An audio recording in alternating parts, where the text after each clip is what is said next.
The kitchen was silent except for the hum of the refrigerator and the soft clink of the spoon against Lily's cereal bowl. The harsh morning light cut through the blinds, casting long, sharp shadows on the counter. I was standing there, staring at the pile of crumpled worksheets that had been shoved aside, Lily's messy handwriting covering every inch of them. As I sifted through, something caught my eye. A glossy brochure, its edges slightly bent, buried underneath the papers. I picked it up, the weight of it somehow heavier than I expected. The cover read "Special Program Intake" in bold, sterile letters. I flipped it open, my heartbeat quickening. There were times listed for evaluations, times I hadn't scheduled. And the payment? My throat went tight. The amount was enough to make my stomach churn. This wasn't something I had agreed to, wasn't something I had signed off on. I took a deep breath and glanced over at Lily, still quietly eating her cereal. I sat down across from her, the chair creaking as I shifted my weight. "Lily, what's this? This special program? What is it?" She froze for a second, her small fingers twisting the edge of her napkin, her gaze shifting down to her bowl. "Daddy said it's a surprise, and not to stress you." A cold knot formed in my stomach. Not to stress me? The words echoed in my head, the implications hanging in the air between us. He hadn't told me, hadn't said a word. This was supposed to be a surprise that, of course, I wasn't supposed to question. My voice was barely a whisper when I asked, "Why didn't he tell me about it, Lily?" She hesitated, her shoulders inching closer to her ears. "He said you'd freak out." Freak out. I felt the heat rush to my face. Freak out because that was exactly what Eric assumed I would do, that my reaction, whatever it might be, would somehow be the problem. But the problem wasn't me. It was the fact that he had made decisions for our daughter, decisions that were supposed to involve both of us without even bothering to consult me. I pulled my phone from my pocket, feeling the anxiety bubbling up inside me. I typed the message as calmly as I could. "What is this?"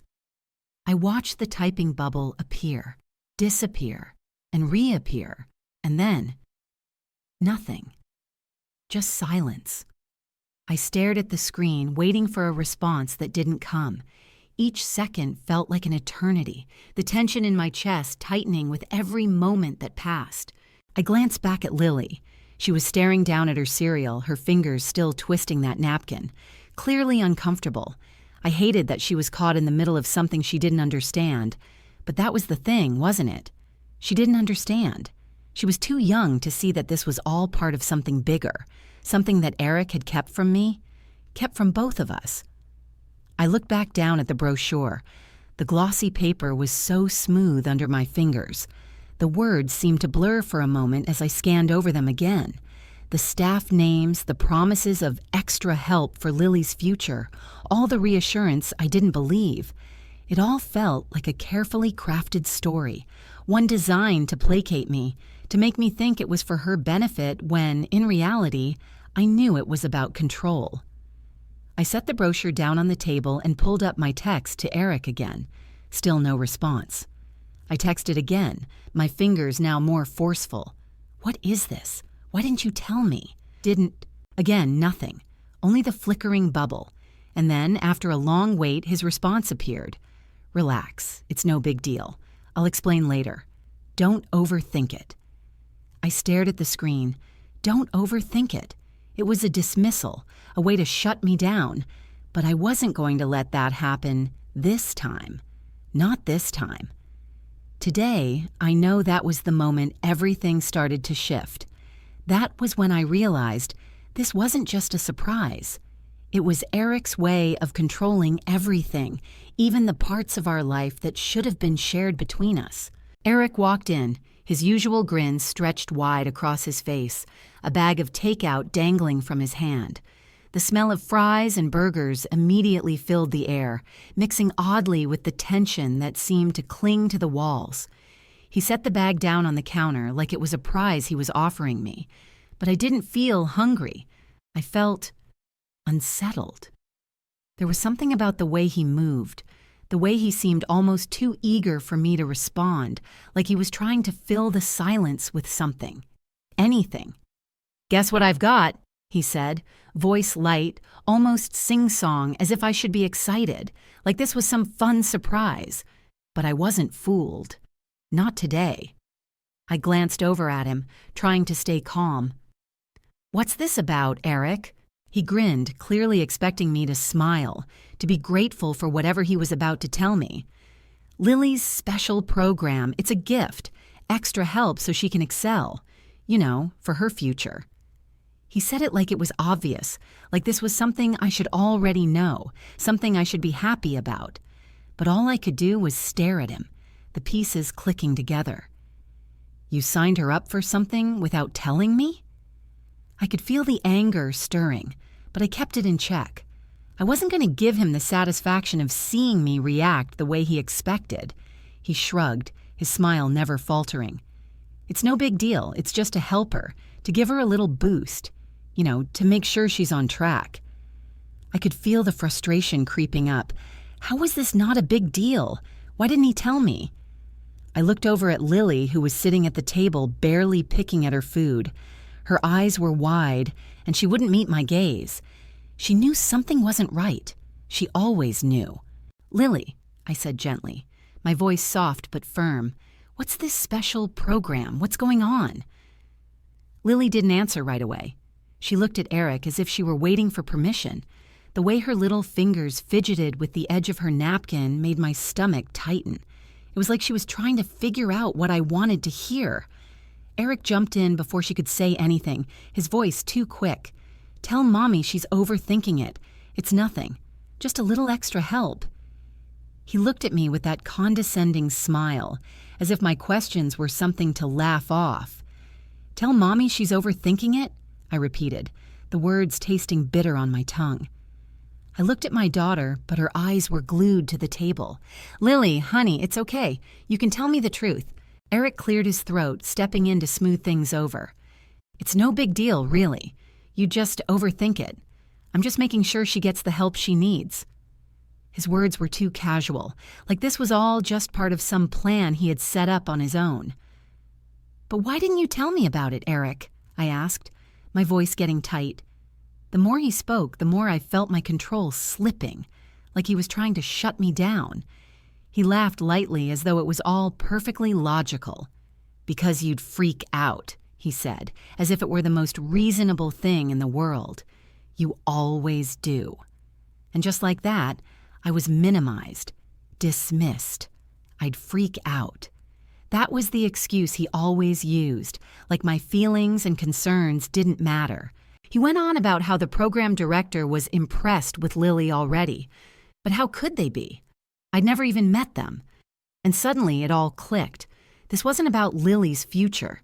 It was about him controlling everything, including the narrative he wanted me to believe. When Eric's control felt more suffocating than ever. But in that instant, I also knew I couldn't keep letting him call the shots. I found the note under Lily's pillow, crumpled but carefully folded. My fingers trembled as I unfolded it, already sensing something was wrong. The words were in her handwriting, but the neatness made my stomach churn. It felt off. "It's for school. It's not a big deal. Dad said you'll ruin it if you interfere."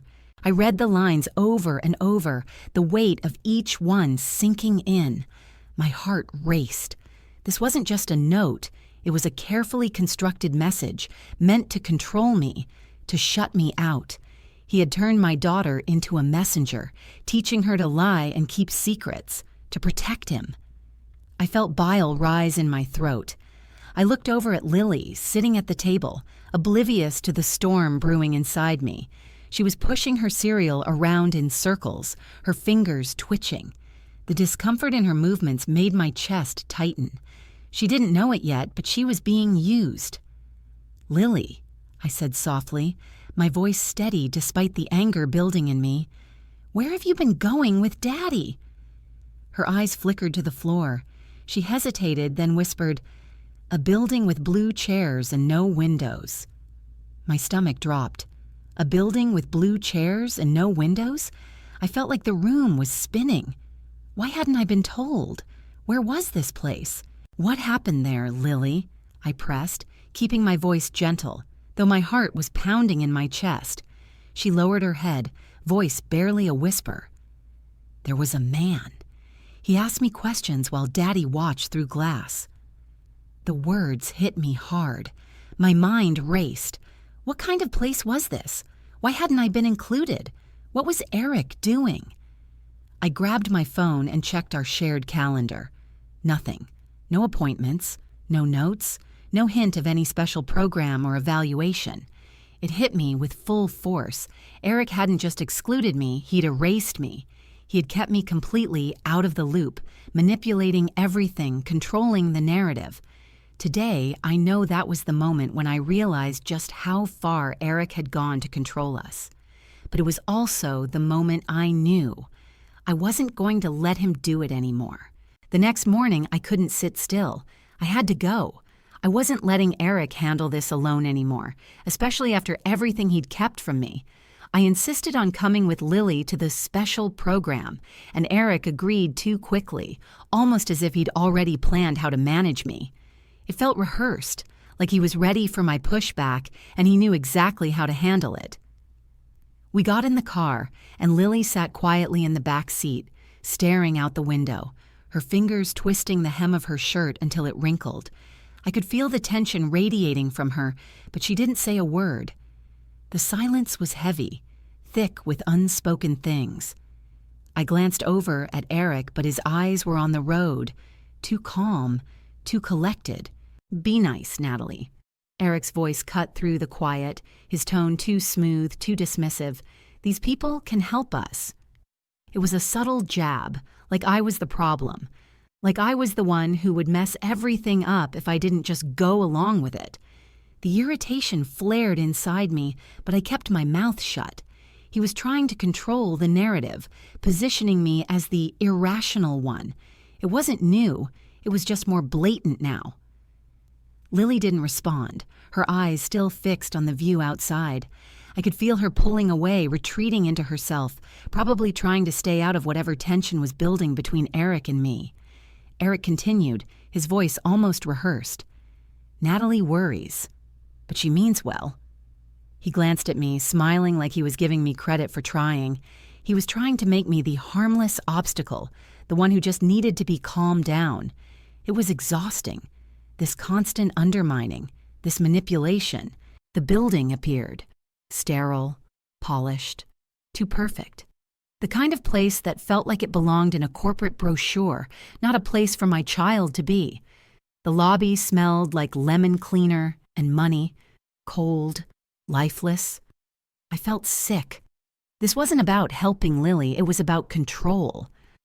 I followed Eric inside, my stomach twisting, but I wasn't backing down.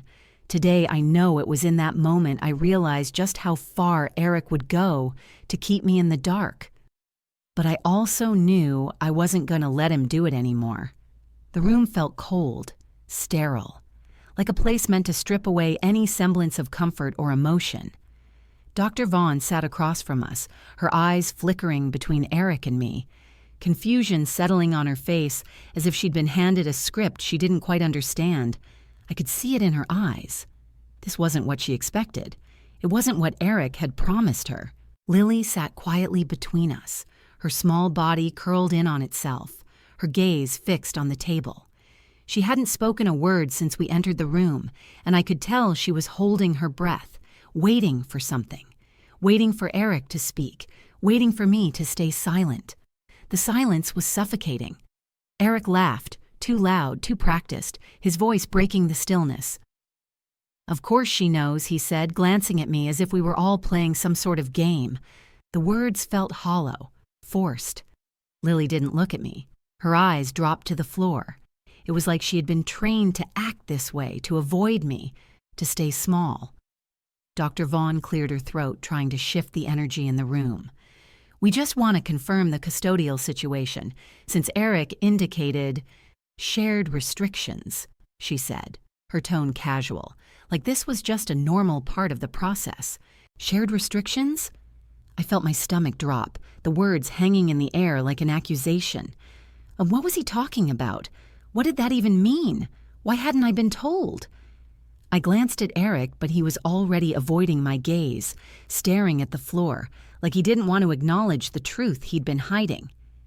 Then came the bombshell. Dr. Vaughn looked down at the papers in front of her.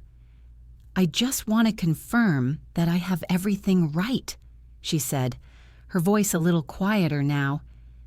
"Eric also marked on the intake forms that you—" She paused, reading from the document, her eyes flickering up to meet mine. "Are emotionally unstable and not permitted to attend evaluations, framing it as a safety precaution." The room seemed to spin, the blood rushing to my head. Emotionally unstable? My vision blurred for a second, my pulse racing. How dare he? How could he twist everything I'd ever said, every moment of vulnerability, into a weapon against me?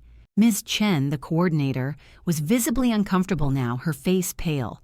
"He also requested all communication be routed through him only," she added, her voice quiet, almost like she was afraid to speak. The weight of it all hit me at once. My cheeks burned, not from shame, but from rage. Rage at how professionally he'd weaponized my identity. He had manipulated everything, our daughter's life, my every emotion, into something he could control, something he could use to erase me from the equation. Lily still hadn't looked up. Her fingers twisted the fabric of her shirt, her body stiff with fear. She had been caught in this, forced into this web of lies and manipulation. Today, I understand that was the moment I knew just how far Eric had gone, how far he would go to control everything. But it was also the moment I realized I wasn't going to let him. Not anymore. Dr. Vaughn's voice was calm, almost too calm, as she asked if she could speak with me privately. I noticed how her eyes flickered briefly toward Eric, her gaze uncertain, as if she were considering the weight of the conversation ahead. Eric didn't protest, but I could see his jaw tighten, that familiar look of annoyance flashing across his face. Still, he didn't argue. "Eric, could you wait outside for a moment?" Dr. Vaughn's tone was polite but firm, and I saw Eric's lips press into a thin line. For a second, I thought he might push back, challenge her request. But no, he just sighed, stood up slowly, and gave me a look. A glance that said everything without words. It was dismissive, like he had already won, like he was already in control of the situation. "I'll be right outside," he said, his voice casual, though I could hear the thin edge of forced calm beneath it. He walked out of the room with that deliberate, calculated slowness that always preceded his attempts at regaining control. The door clicked shut behind him, and the weight in the room shifted. The air felt lighter, but a different kind of tension settled in. I took a seat opposite Dr. Vaughn, my hands twisting nervously in my lap. Ms. Chen, who had been standing silently by the door, took a step closer, her eyes carefully scanning my face. Dr. Vaughn's voice broke the silence. "I've been reviewing the paperwork, and I'd like to clarify a few things before we move forward. There are some concerns that we need to address." I nodded, trying to steady myself, but the words were already rushing forward. "I don't know how to explain it all," I began, "but Eric has been keeping me in the dark about everything. The evaluations, the appointments. He never tells me anything. He controls everything, even Lily." My voice cracked slightly, but I pushed through. "He's making decisions for her without my consent." Dr. Vaughn listened quietly, her expression unreadable. I went on, telling her about the note Lily had been coached to write, the way Eric had kept everything from me, how he had isolated me from any real involvement in our daughter's life. My voice wavered only when I reached the part about Lily's fear, about how she had been trained to lie to me to protect him at all costs. Dr. Vaughn sat back, absorbing everything I said. For a long moment she said nothing, her gaze shifting to the intake packet in front of her. Finally, she spoke, her tone quieter now, more thoughtful. "This is more than a misunderstanding," she said, her voice firm but not unkind. What Eric has done raises serious ethical and legal concerns. This program requires informed consent from legal guardians. What he's done isn't just controlling, it's dangerous. And it's not just a procedural error, it's a violation. My chest tightened as the truth of her words sank in. I wasn't crazy. I wasn't overreacting. This wasn't just about Eric's manipulation. It was a violation of my rights as Lily's mother. Ms. Chen, who had been standing quietly, stepped forward and handed me the intake packet. It wasn't just paperwork. It felt like evidence. She didn't say a word as she handed it to me, but I knew the weight of it. Dr. Vaughn's voice broke through my thoughts. We'll make sure Lily is protected. We'll make sure this is addressed properly. I could feel the flicker of something inside me. Hope. For the first time, I wasn't alone in this. I wasn't just the frustrated, powerless wife anymore. I was a mother, and I was ready to fight for my child. I sat in the car, staring at the intake form in my hands. The sun was beating down through the windshield, the heat in the car making the air feel thick, like I couldn't breathe. Eric was talking. Of course he was talking. He always talked his way out of everything. His voice was light, almost playful, as if we were discussing something trivial, not the fact that he had just forged my consent. It's just a misunderstanding, he said, his words flowing easily, like this was some minor hiccup that would go away if he said it enough times. His smile, that practiced fake smile, never wavered. Never. I didn't hear him anymore. My eyes were fixed on the form in my hand, the one I hadn't signed, the one that had my name on it, sloppily, carelessly forged. My breath caught in my throat as I traced the jagged signature with my eyes. It was unmistakable. He had done it. Eric had forged my consent. The blood rushed to my head, my heart hammering in my chest. Every ounce of calm I had been holding on to evaporated. My fingers tightened around the paper, crinkling it as the rage swelled inside me. How dare he? Eric, still oblivious, continued speaking. I did what I had to, he said casually, like it was nothing, as if I was the one making everything difficult. I was the problem. I felt the heat rise in my chest. I wanted to scream at him, to make him see how far he had crossed the line. But I stayed silent, my hands shaking in my lap. Lily climbed into the back seat, her small frame stiff, hugging her backpack to her chest like it was a shield. Her eyes were downcast, her face barely visible through the rearview mirror. She didn't say anything, but I could see the tension in her shoulders, the way she was trying to shrink into herself. She could feel it, too. She could feel the weight of what was happening. I quickly pulled my phone from my bag and dialed Jade's number. The call rang once, then twice before she picked up. Her voice was steady, as always, but I could hear the edge in her tone when I whispered, "He forged my consent." There was a pause on the other end, then Jade's calm voice replied, "Then we stopped being polite." I felt a surge of relief. She understood. Without hesitating, I snapped photos of every page of the intake packet, every form, every detail that had been altered. I sent them all to my email, making sure the timestamps were in place. Proof. I needed proof. As I clicked the final photo, I looked in the rearview mirror again. Lily was still staring out the window, her face hidden from view. She didn't know what was happening, but I was determined to protect her. I was finally going to fight back. "I'm going to make this right," I whispered, more to myself than anyone else. "I'm going to get her back." The fluorescent lights hummed overhead as I sat in Mrs. Adler's office, the sterile smell of coffee and paper filling the air. My fingers were numb as I gripped the chair, waiting for her to pull up Lily's records. Every second stretched longer than the last, the tension building in my chest. Finally, Mrs. Adler clicked a few buttons on her computer, and then she frowned. "There's something here I didn't expect," she said, turning the screen toward me. My heart dropped when I saw the document titled Referral Initiation. I hadn't seen this before. The words on the screen were clear but shocking. Lily has been showing signs of emotional instability. Her mother's involvement has been overwhelming and emotionally volatile, presenting challenges to her educational needs. My breath caught. Emotionally volatile? Overwhelming? The term stung, but the worst part was how familiar they felt. It was Eric's narrative, his version of me, twisted into something unrecognizable. I could almost hear him saying it, using those words to make me seem like the problem, to paint me as the unstable one. It wasn't just at home anymore. He had spread it to the school. I could feel the heat rising to my face, but I kept my voice steady.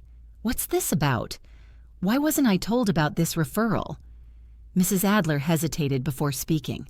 Well, Eric had requested that all communications go through him. He preferred not to involve you directly due to conflict, as he put it. Conflict. The word tasted bitter in my mouth. I wasn't just being sidelined, I was being erased. He had convinced everyone that I was the problem. I'm being painted as the problem, aren't I said, my voice tighter than I meant it to be. Mrs. Adler didn't respond right away. She shifted in her seat, looking at me with a mix of sympathy and professionalism. Eric has made it clear he's handling Lily's involvement with the school. He's been managing everything. I felt my chest tighten. It was all coming together now. Eric had managed to paint me as unstable to everyone, from the school to the therapists, to anyone who would listen. And they believed him. But then came the real blow. Lily also mentioned something else, Mrs. Adler said, her voice quieter now.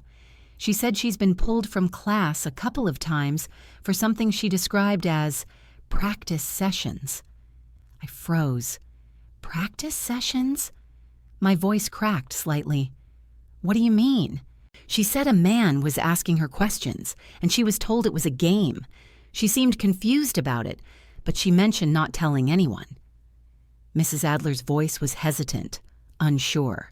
Lily, my daughter, taken out of class, questioned by a stranger, without me knowing, without my consent.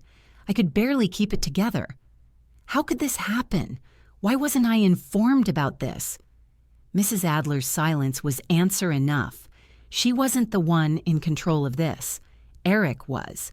He had orchestrated all of it, keeping me completely out of the loop. I want a full copy of Lily's records, I said, the words coming out before I could stop them. Everything. I want every document, every note. I'll be requesting it through the district.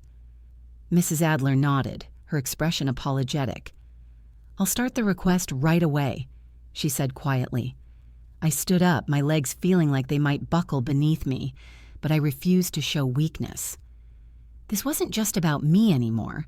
This was about Lily, and I would do whatever it took to make sure she was safe. The fluorescent lights buzzed above, the sound almost too loud in the small conference room. The air was thick with tension, and the smell of copier toner lingered, adding to the sterile feeling of the place. Eric sat across from me, his usual charming smile in place, but today, something was different. I could feel it in the way he was watching me, his posture too stiff, his eyes too focused on keeping control. He opened his mouth to speak, that familiar soothing tone already slipping out. Natalie's been anxious lately, he said, glancing at me like he was explaining my behavior to the others in the room. I clenched my fists under the table, trying to keep my calm. This was it. The same tactic, the same manipulation. Anxious? It was a micro-humiliation, minimizing my concerns, positioning me as the irrational one. I could feel the anger simmering beneath the surface, but I refused to let him see it. Before I could respond, Rosa spoke. Her voice was calm but firm, exactly what I needed. "We're here for facts," she said, cutting Eric off smoothly. The air seemed to shift immediately. Eric blinked, the slightest flicker of surprise passing through his face before he masked it with a smile. He wasn't used to being interrupted, much less challenged. I couldn't help but feel a spark of satisfaction at the shift in power. This was my moment. I laid out everything we had, the forged consent form, the program's communication restrictions, the note Lily had been coached to write. Each piece of evidence felt heavier as I slid them across the table. The truth was finally being laid bare, and Eric's defenses were crumbling. Dr. Vaughn and Miss Chen appeared virtually on the screen, their faces looking solemn but supportive. Dr. Vaughn spoke first, her tone as calm as always, but carrying the weight of what she was confirming. Eric did instruct us to route all communication through him, she said. He also made false claims about Mrs. Carter's instability and her inability to attend evaluations. We didn't take those claims seriously at the time, but now... She trailed off, leaving the unspoken message clear. Eric's control over the situation was slipping. Mr. Pritchard, the compliance officer, turned his attention to Eric. "Eric," he said, his voice low but authoritative, "can you explain why you misrepresented custody status and submitted a forged signature?" Eric stiffened, his usual confidence wavering. "It was for safety reasons," he said quickly, almost too quickly. "I needed to protect Lily. I thought it was best that I handle everything." His words were slipping, losing their conviction. I could see it now. He was unraveling. His answers were getting shakier with each question, each accusation. And then came the final blow. Lily's counselor spoke, her voice calm but with undeniable weight. "Lily was coached to hide information from her mother," she said, her words hitting harder than I expected. "That's a red flag in child welfare terms." Eric's face drained of color. The room fell into a heavy silence as the truth sank in. The lies, the manipulation, it was all out in the open now. The house had become a battlefield, but the fight was different now. There were no raised voices, no slamming doors, just cold, calculated words. Eric had learned to control the situation without ever needing to yell, and it made everything feel even worse. His calm, measured tone was the most dangerous part.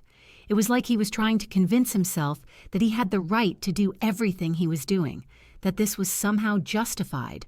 That afternoon, I stood in the kitchen trying to keep my voice steady as he casually threw another insult my way. He leaned against the counter, looking at me with that familiar, fake smile. The one he wore when he was pretending to be the good guy. "You've been cruel, you know," he said, his tone almost too light, like he wasn't even bothered by the things he was saying. I blinked, taken aback. Cruel? It was his favorite word for me lately. Anytime I pushed back, anytime I tried to protect Lily or stand up for myself, he would turn it into an accusation. I wasn't being cruel, I was being honest, and that was the part he couldn't stand. Before I could speak, his tone shifted. It was subtle, but it was there. The anger started creeping in, his voice rising just a bit. "You don't even get it, do you? I'm doing everything for her, everything, and you're just making it hard." My pulse quickened, but I stayed silent. I knew better than to engage with him when he was like this. He was trying to provoke me, to make me react so he could use it against me, and I wasn't going to let him have that satisfaction. Then he turned to Lily, who was sitting at the kitchen table, nervously picking at her food. "Mommy's trying to stop you from succeeding," he said to her, his voice deliberately soft, but the words were sharp. It was a low blow, a low blow. He was using our daughter as a shield, as his sword, trying to turn her against me. I saw the confusion in Lily's eyes as she looked between us, and my heart broke. She was only 8, and already she was caught in the middle of his manipulation. She didn't know who to trust, who to listen to. I took a deep breath, fighting the wave of nausea that hit me. I couldn't let him win. I couldn't let him tear us apart any further. I made a promise to myself that day. I would no longer react emotionally. He thrived on it, on my anger, on my fear. I would stay calm, no matter what. I started documenting everything, every conversation, every interaction. If I couldn't change his behavior, I would at least have proof of it. Rosa, my lawyer, was there for me, guiding me through the process of filing emergency motions. I needed temporary orders for decision-making to prevent Eric from making any more unilateral decisions. I couldn't let him control everything anymore. One night, when Eric's tone shifted again, turning unpredictable and threatening, Jade stayed with me. She knew Eric well enough to see when things were about to escalate. I wasn't alone, and that made all the difference. The meeting was scheduled in Dr. Vaughn's office, but it felt more like an interrogation. I had no idea what to expect, but I knew it would be hard. I had already learned that the more I pushed, the more people pushed back. I had become a woman who was constantly being talked over, minimized, dismissed, unseen. But today, I would see everything. Dr. Vaughn was sitting across from me, her hands folded neatly in front of her. She didn't speak right away. It was like she was measuring the distance between us, her eyes flicking to the papers in front of her before she finally looked up at me.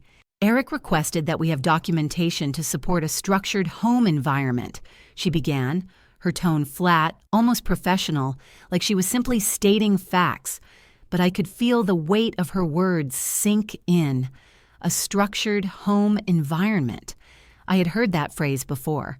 It was the exact language Eric used to make me seem like I wasn't capable, like I was chaotic, unstable. It was his way of controlling the narrative, of framing me as the problem. Support a structured home environment, I repeated under my breath, the words tasting bitter. I clenched my fists in my lap, trying to keep myself steady. She went on, speaking in that calm, detached manner, almost as though she was reading from a script. He specifically asked for language that would highlight concerns about parental instability, Dr. Vaughn continued, glancing at the notes on her desk. He wanted documentation suggesting that your involvement might not be in Lily's best interest. I felt the room close in on me, my breath catching in my throat. Instability? It hit me like a slap. The way she said it made it sound clinical, objective. But I knew exactly what was happening. Eric had been playing everyone. He had painted me as a threat, as someone who couldn't be trusted to make decisions for our child. He had already set the narrative in motion, and now the professionals were just validating it. They weren't the problem, I knew that. But hearing them discuss me like I was a case file made my skin burn. The sting of humiliation hit harder than I expected.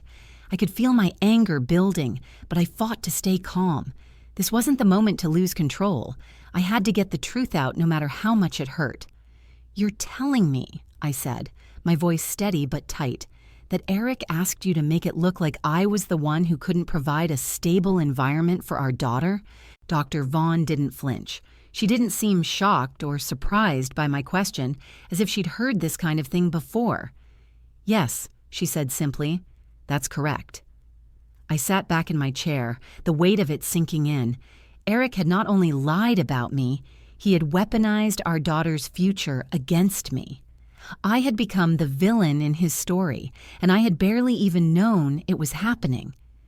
Ms. Chen, the coordinator, had been quiet throughout most of the meeting, but she finally spoke up.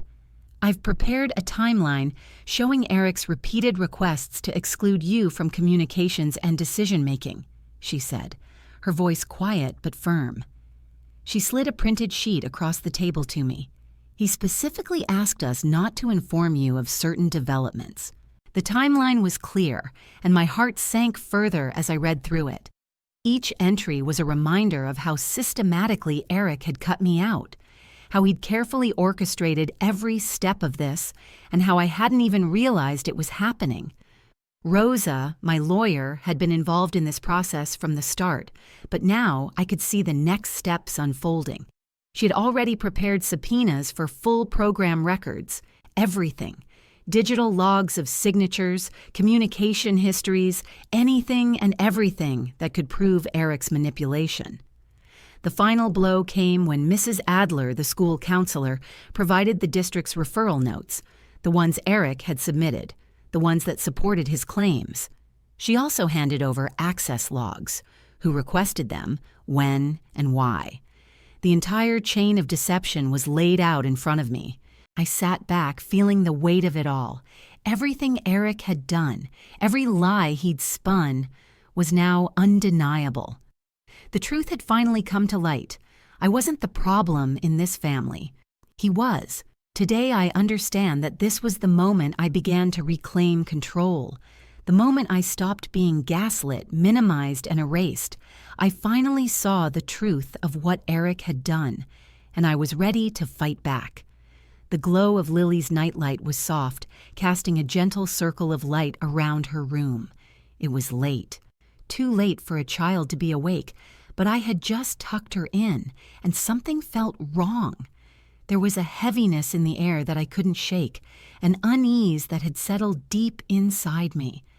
I stood by her door, pretending to leave, but I couldn't move. My heart was pounding in my chest, and my mind kept returning to the look she'd given me earlier in the day, an almost fearful look, like she was caught between worlds. "Mom?"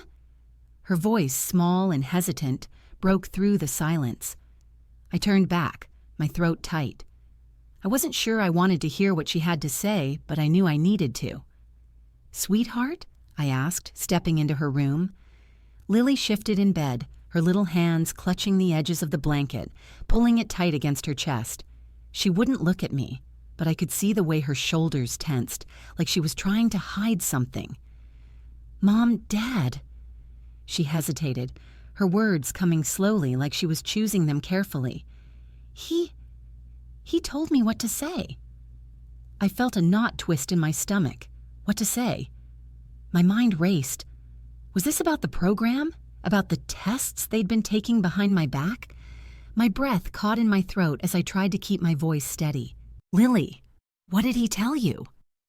I sat on the edge of her bed, trying to remain calm, though every part of me wanted to reach out and hold her, to make her feel safe. I was so close to her now, but it felt like there was this invisible wall, this thick veil between us that I couldn't penetrate. She finally looked up at me, her big eyes full of something I couldn't name. "He told me what to say about you," she whispered. He said not to say anything bad about him." My heart stuttered. My mind was already screaming, but I kept it together, pressing on. "What did he say about me, Lily?" Her voice was barely above a whisper. "Dad said you cry too much." It was like a punch to the gut. My eyes burned, and for a second, I couldn't breathe. I had never realized until that moment just how much of my pain had been seen by her, how much she had internalized. She had been taught to see my vulnerability as weakness, to see my emotions as something to hide, to be ashamed of. He had taught her to label me as too much, to diminish me. I swallowed hard, fighting back the tears that threatened to spill. I wasn't going to break in front of her. I couldn't. "Lily," I said, my voice shaking only a little, "you don't have to say anything you don't want to. Not to anyone. Not even Daddy."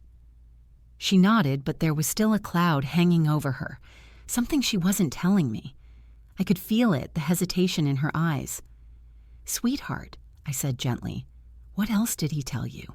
Her eyes darted to the side, her hands twisting the blanket tighter. "There was a man," she whispered, voice trembling. "In the program. He asked me if you yelled. He asked if I ever felt scared of you." I froze. Scared of me? The words echoed in my head, each one sharper than the last. They were designed to build a narrative, to make her doubt me, to make her fear me. It was all so calculated, so cold. My throat closed up, but I forced myself to breathe, to stay calm. "Lily," I said softly, "you never have to be scared of me. I love you. I'll always protect you." She nodded slowly, her small face still clouded with confusion. "But he said not to tell you. He said it was a secret." I gently cupped her face in my hands, looking directly into her eyes. "Lily, listen to me," I said firmly. "Adults shouldn't ask you to keep secrets from your mom. It's wrong. If anyone asks you to hide something, you tell me. You can always tell me." She nodded again, her small lips trembling. "All?" I kissed her forehead, my heart aching with the weight of what she had just shared. As I left her room, I could still hear her soft breathing, her little body curled under the covers, trying to sleep, trying to forget what had happened. But I couldn't forget. I couldn't let it go. I pulled out my phone, quickly typing out everything Lily had said. Rosa had always told me to document everything, and now I knew why. I wasn't going to let Eric's manipulation continue, not with my child. I couldn't afford to stay silent anymore. The courtroom was silent except for the faint hum of the fluorescent lights overhead. I could feel my pulse in my throat as I sat there, watching Eric across the room. He looked composed, the usual mask in place, but I could see the flicker of uncertainty behind his eyes. For once, I wasn't the one who felt like I was drowning. Eric's attorney was speaking, her voice smooth and practiced, trying to paint me as the emotional one, the unstable one. She didn't use the word unstable directly, but the implication was clear. Everything I had done, every concern I'd raised, was because I was overly reactive. She made it seem like I was some irrational force, a mother out of control, not capable of understanding what was best for Lily. I could feel my jaw tighten, but I stayed silent. This wasn't the time to react. I wasn't going to give her the satisfaction of seeing me flinch. I had been fighting this battle for so long, but today it felt different. Today, it felt like the truth was finally going to come out. Rosa stood up, calm and steady as always. She started with the forged consent form, sliding it across the table. The judge glanced at it, then back at me, and I saw her expression shift slightly, like she was starting to understand. This wasn't just some petty disagreement. Eric had crossed a line, and now the evidence was in front of everyone. Rosa continued, methodically, laying out the program's testimony, confirming that Eric had been hiding information from me, blocking communication and making decisions for Lily without my consent. Each piece of evidence was another crack in Eric's carefully constructed facade. When Rosa presented the district logs, showing exactly when and how Eric had gone out of his way to exclude me, I could feel the air shift. It was like the walls were closing in on him. His control was slipping.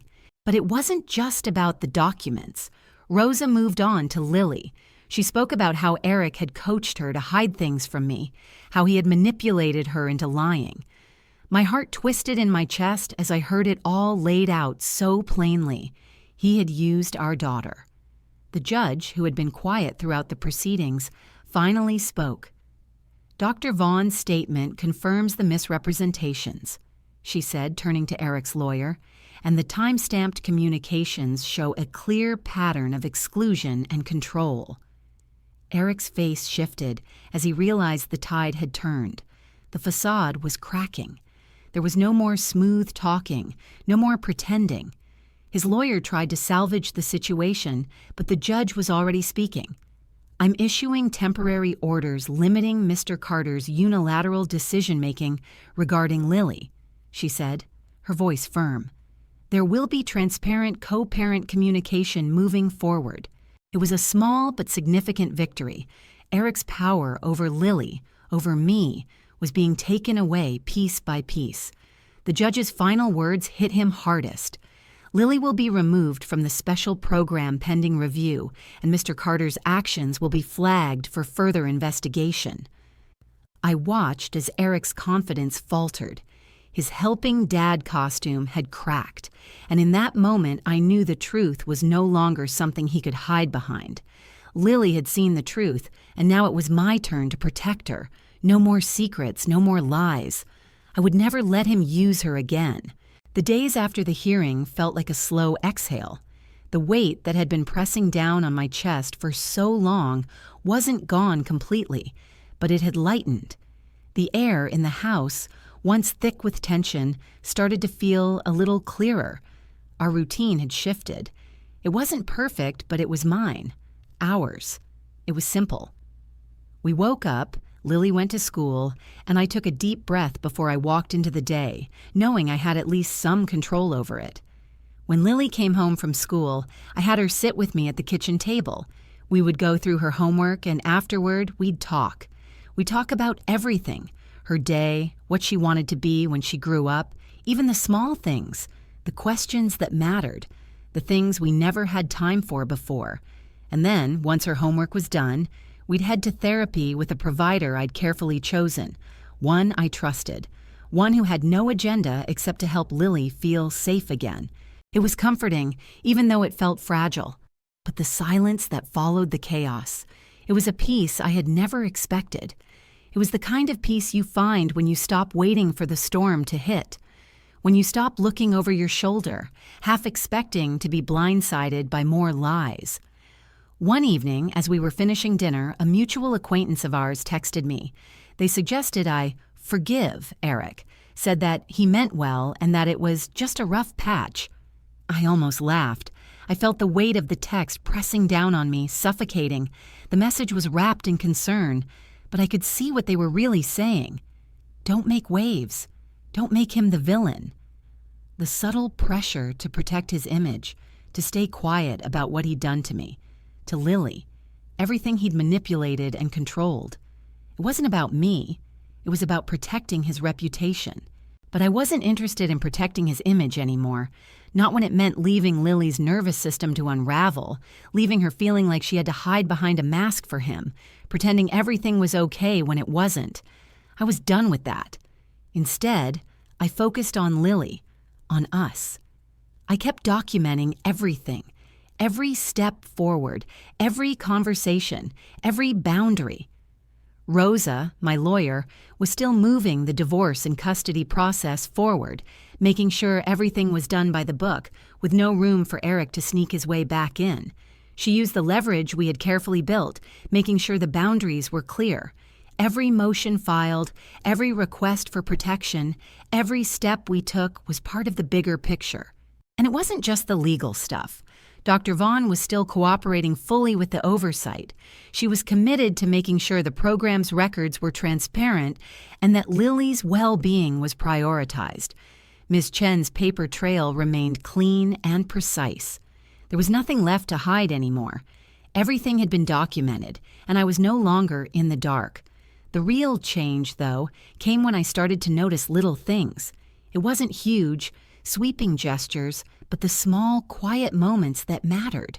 Lily began saying, "I can tell you," without hesitation, without the look of fear that would creep into her eyes before. She would say it casually, like it was just a normal thing, like it was safe for her to talk about whatever was on her mind. There was no more waiting for me to get angry or upset, no more looking over her shoulder for approval or permission. It wasn't perfect, but it was progress. I didn't feel like I was losing her anymore. I wasn't just surviving anymore, I was starting to live again. And in that peace, in the quieter moments, I knew one thing for sure. I wasn't going to let anyone take her from me again. Today, I know that the quiet moments are the ones that matter most. The ones where Lily can say, "I can tell you," without the fear of what will happen next. I understand now that the real victory wasn't in the big battles. It was in the small, everyday moments where we finally found safety, where we finally found our own truth. The case had finally closed, but it didn't feel like the end. It felt like a beginning. The judge's decision came down with clear protections. Decision-making boundaries set in stone, a documented history of Eric's actions, and legal consequences for the forgery, the manipulation, the lies. I read the words on the paper, my hands steady as I signed my name in places that made it all real. This was the point of no return. I could finally breathe, finally know that Lily and I were no longer at the mercy of his narrative. But as I sat there in the quiet of the office, I couldn't help but feel the sting of how far I'd come from the woman I used to be, the one who stayed silent, the one who doubted herself. I remembered how Eric used to frame every question I asked as drama, how he'd turn every request for clarity into something irrational, something to be dismissed. He'd made me feel like I was too much, like my very existence was a problem.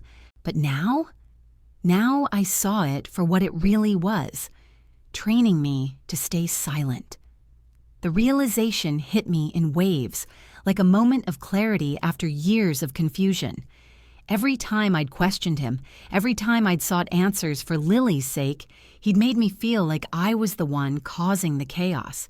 He'd planted that seed of self-doubt so deeply in me that I couldn't even see it until now. But no more. That was the old me, the one who let him control the narrative. Today, I was different. Lily's well-being was finally the center of this story, not Eric's twisted version of it. Her voice mattered. It was her truth that I would fight for. And in that courtroom, in every conversation with professionals, I knew her voice was now what mattered the most. I no longer felt like I had to fight for mine alone. It was us, now, together.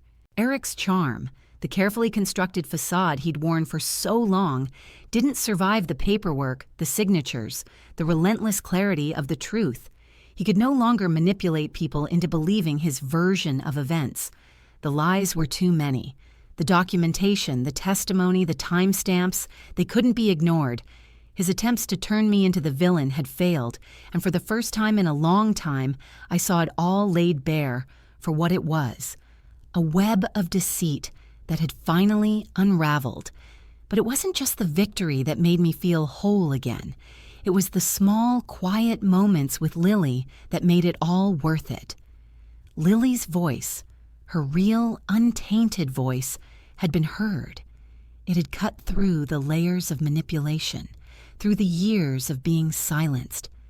I could see the relief in her eyes, the way she would look at me now, without fear, without uncertainty. She was no longer a tool in his game. And as I walked out of the courtroom, my hand firmly holding hers, I didn't feel like a wife losing a marriage. I didn't feel like a woman who had been wronged and betrayed. I felt like a mother who had taken her child back from a story she never agreed to. The weight of it all settled over me, not as a burden, but as a shield. We were free. Today I know that help can be a weapon when it's built on secrecy and lies. I understand now that the director's first question wasn't just a slip. It was the moment Eric's plan collided with daylight. And in that moment, when Lily's hand slipped into mine, I knew that no matter what came next, I had won. Not just for me, but for her. And I would never let him control our lives again.